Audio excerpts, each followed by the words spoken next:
दामी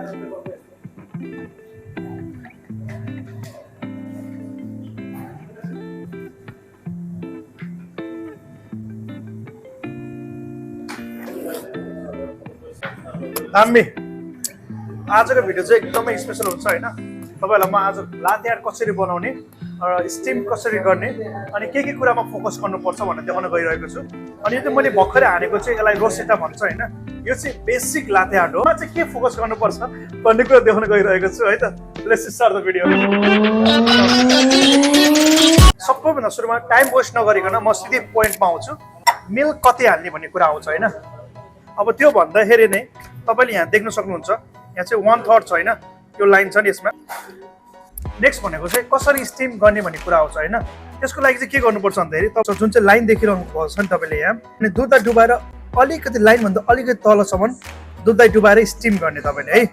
अब कसरी गर्ने म तपाईलाई देखाउँछु सबभन्दा पहिला सुरुमा चाहिँ तपाईको यो पोजिसन हुन्छ यो पोजिसन भएपछि यो जुन चाहिँ जगको मुख छ त्यसलाई यसरी लग्ने यसरी लगेपछि सिधा लगेर बिचमा राख्ने अनि बिचमा राखिसकेपछि तपाईले यसलाई हल्का साइड गर्ने साइड गरेपछि यसलाई तल धकालेपछि हल्का यसको साइडमा यसरी गर्ने अब तपाईले देख्न सक्नुहुन्छ मैले अघि भनेको थिएँ लाइन त्यो लाइन चाहिँ देख्नु पर्यो है त्यो त्यहाँबाट स्टार्ट गर्ने स्टार्ट गर्दाखेरि चाहिँ मिल्क चाहिँ यसरी सोइल हुनुपर्छ है म देखाउँछु तपाईलाई 1 1 2 साउन्ड मात्र लिने बस यसरी स्टिम गरिरहने अनि टेक्सचर भइरहन्छ देख्नुपर्छ दुध रोकिदिने अनि अर्को गल्ती के हुन्छ भन्दाखेरि रोकेपछि इमिडिएटली ननिकाल्ने एकछिन 2 सेकेन्ड जति वेट गर्ने अनि बल्ल निकाल्ने किन भन्दाखेरि जुन चाहिँ तपाईले स्टिम अन गरेपछि अफ गर्ने बित्तिकै अझै पनि स्टिम निक्लिरहेको हुन्छ त्यसले चाहिँ के गर्छ भन्दाखेरि निकाल्ने बित्तिकै त्यसले चाहिँ बबल क्रिएट गर्छ त्यो पनि वान अफ द रिजन हो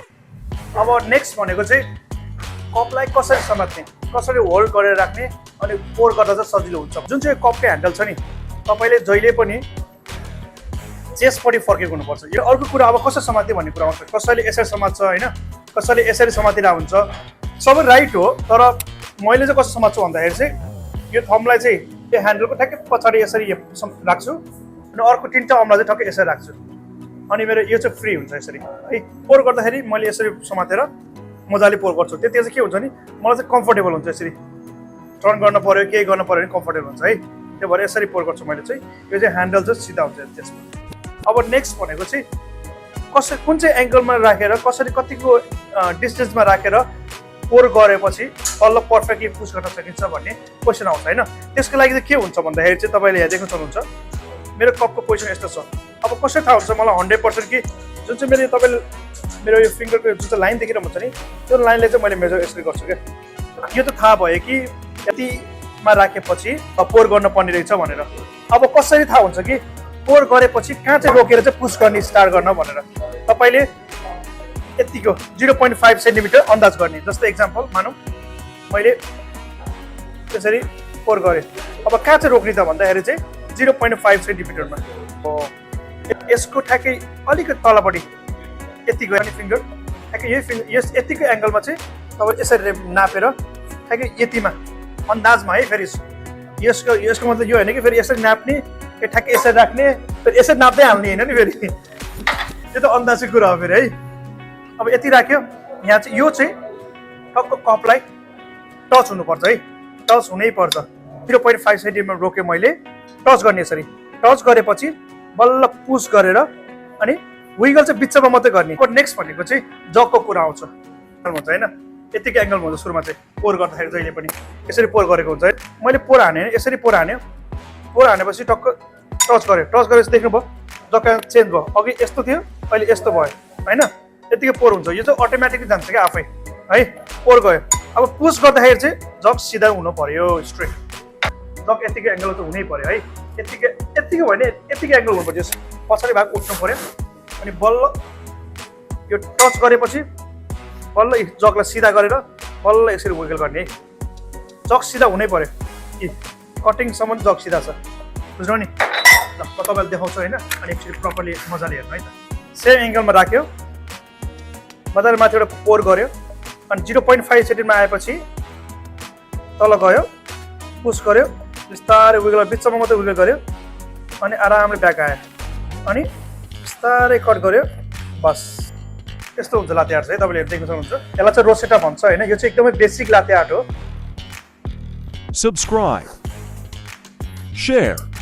कफी सपमा बसेर घरमा जहाँ भए पनि प्र्याक्टिस गर्न सक्नुहुन्छ होइन कसरी विगल गर्ने भनेर जग र कप लिएर होइन पानीबाट प्र्याक्टिस गर्दा नि भयो त्यो चाहिँ त्यो सबै खेल भनेको चाहिँ लाते आर्टको चाहिँ जति धेरै प्र्याक्टिस गर्यो त्यति धेरै लाते आर्ट आउने हो है लाते आर्ट चाहिँ एकदमै डेडिकेट हुनुपर्छ होइन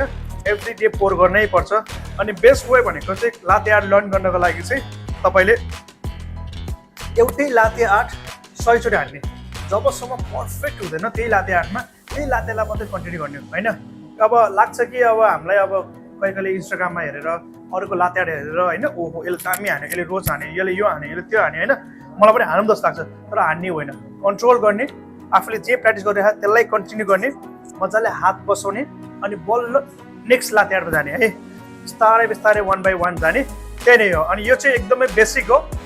तपाईँलाई एकदम स्टार्टिङ गर्दै हुनुहुन्छ भने यो कन्टिन्यू गर्नु यही रोसेटा हान्नु रोसेटा भन्ने चिज चाहिँ कुनै पनि लाते आर्ट तपाईँ केही पनि बनाउनु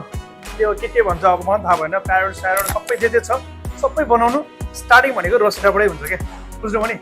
है अनि यो टुलिप सुलिप भनेको चाहिँ एकदमै इजी पार्ट हुन्छ पछि रोसेटा सिकेपछि मेन पोइन्ट भनेको चाहिँ आजको चाहिँ कसरी कप समात्ने कसरी जगलाई कुन चाहिँ एङ्गलमा राख्ने अनि स्टिम चाहिँ कसरी गर्ने भन्ने कुरामा फोकस थियो होइन यो चाहिँ एकदम बेसिक हो अब यो सबै मैले एकैचोटि हाल्न मिल्दैन है भिडियोमा कि अब यो लामो भिडियो भन्नु अल्छी पनि लाग्छ होइन मेन पोइन्टहरू थियो बुलेट पोइन्टमा फोकस गरेँ त्यो बुझ्नुभयो होला होइन सबै कुराहरू कुनै पनि कुरा कन्फ्युजन छ तपाईँलाई भने मलाई कमेन्टमा लेख्न सक्नुहुन्छ भए मलाई इन्स्टाग्राममा गएर मेसेज गर्न सक्नुहुन्छ बेस्ट पार्ट भनेको चाहिँ भिडियो कल गर्न पायो अनि केही कुरा क्वेसनहरू छ भने म तपाईँलाई एन्सर पनि दिन्छु नेक्स्ट भिडियो पनि बनाउँछु जुन चाहिँ डिजाइनको बारेमा एकदमै फोकस हुन्छ सुभाष त Everything is possible. Jay Nepal Everything is possible. Jai Nepal.